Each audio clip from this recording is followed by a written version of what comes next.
Hi hello అందరు ఎలా ఉన్నారు? ముందుగా అందరికీ ధన్యవాదాలు. ఆరోగ్యమే మహాభాగ్యమని గుర్తుపెట్టుకోండి. ఆరోగ్యమైన వంటకాలు చేసుకుందాం, అందరమే ఆరోగ్యంగా ఉందాం. అయితే ఈరోజు మన వంటింట్లో ఏంటంటే సింపుల్గా ఇవి ఇక్కడ మీకు పళ్ళులో కనిపిస్తున్నాయి కదా, దేశీ గులాబీలండి. ఆల్రెడీ మన దేశీ గులాబీ చెట్లు ఆల్రెడీ వీడియోలు చేసి పెట్టాను, 2 వీడియోలు. చాలా ఎక్కువగా పూస్తాయి, మంచి సువాసన అనమాట. అవి దేవుడికి పెడతాను. పెట్టిన తర్వాత పువ్వులు రెక్కలు ఇలా తీసుకొని మనం ఒళ్ళిపోయిన తర్వాత ఈ రెక్కలని ఇట్లా తీసేసి వాటర్లో వేసి కడుక్కొని మనం ఆరబెట్టుకోవాలి. ఇది మనం పొడుము చేసుకుంటే ఏంటంటే, ఈ పొడుము మనం గోరువెచ్చని పాలల్లో వేసుకొని తాగితే చాలా బెనిఫిట్స్ ఉన్నాయి. ఇందులో ఆరోగ్యానికి చాలా చాలా మంచిది. అందరిమీ తాగొచ్చు, బట్ గోరువెచ్చని వాటర్లో కానీ కొంచెం సేమియాలో కానీ మనం కొంచెం పిల్లలకి చేసే ఫుడ్లో స్వీట్లలో వాటిలో కూడా వేయొచ్చు అనమాట. టేస్ట్ చాలా చాలా బాగుంటుంది. అయితే దేశీ గులాబీ రెక్కలు మీకు చాలా పెద్ద పెద్ద షాపులు గులాబీ పూలు అమ్ముతారు కదా, అలాంటి వాళ్ళ దగ్గర దొరుకుతుంది అనమాట. సో మీకు కంపల్సరీ దొరికితే ఒక 100 రూపాయలు 200 పెట్టి ఇలా కొని తెచ్చుకొని కొంచెం పౌడర్ అయితే చేసుకోండి. ఆరోగ్యానికి చాలా చాలా మంచిది. ఇది చేసుకోవడం చాలా సింపుల్. ఇది మా చెట్లువి. పౌడర్ని ఎలా చేసుకోవాలో చెప్తా, ఓకే? ఇది ఏమీ లేదు, మనం ఈ గులాబీ రేకులంటే ఇలా తొడలు ఉంటాయి కదా, ఇవి కూడా తీసేయాలి. తీసేసిన తర్వాత ఇట్లా మంచిగా మా చెట్లువే కాబట్టి ఆల్రెడీ ఒక్కసారి కడిగేసాను.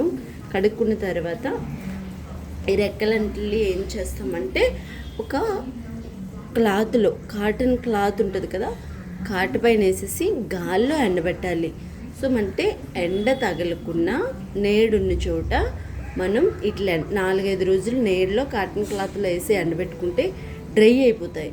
డ్రై అయిపోయిన తర్వాత ఇట్లా మనం మిక్సీలో వేసి మెత్తగా పౌడర్లా చేసుకుంటే చాలా చాలా బాగుంటుంది.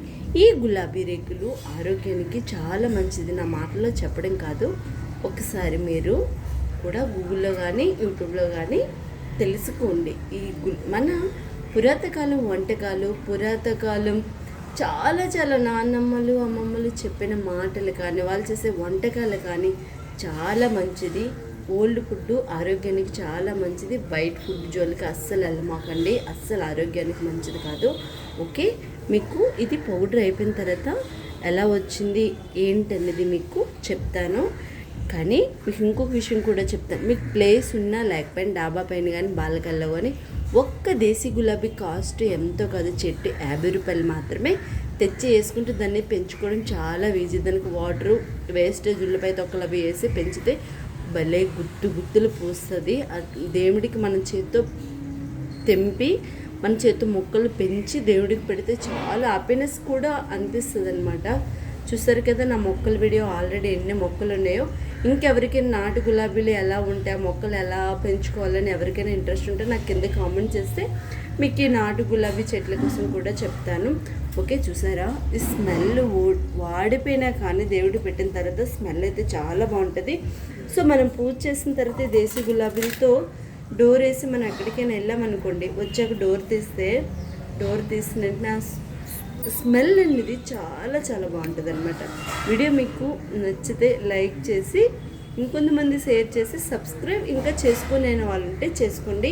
మన వంటలకు ఫర్ యూ యూట్యూబ్ ఛానల్లో చాలా వంటకాలే ఉన్నాయి, బట్ తక్కువ ఇంగ్రీడియంట్స్తో వంటను టేస్టీగా ఎలా చేసుకోవాలి, తక్కువ ఆయిల్తో టేస్టీగా ఎలా వండుకోవాలనేది మన వంటలకు ఫర్ యూ యూట్యూబ్ ఛానల్లో చాలా ఆరోగ్యమైన కాయగూరలతో వంటకాలు ఉన్నాయి. ఒకసారి వెళ్ళి చూడండి, ఓకే? నెక్స్ట్ మంచి వంటకంతో మళ్ళీ కలుసుకుందాం. అంతవరకు మీ అందరికీ బాయ్ బాయ్. ఇది కూడా పౌడర్ చేశాక చూపిస్తాను మళ్ళీ మీకు.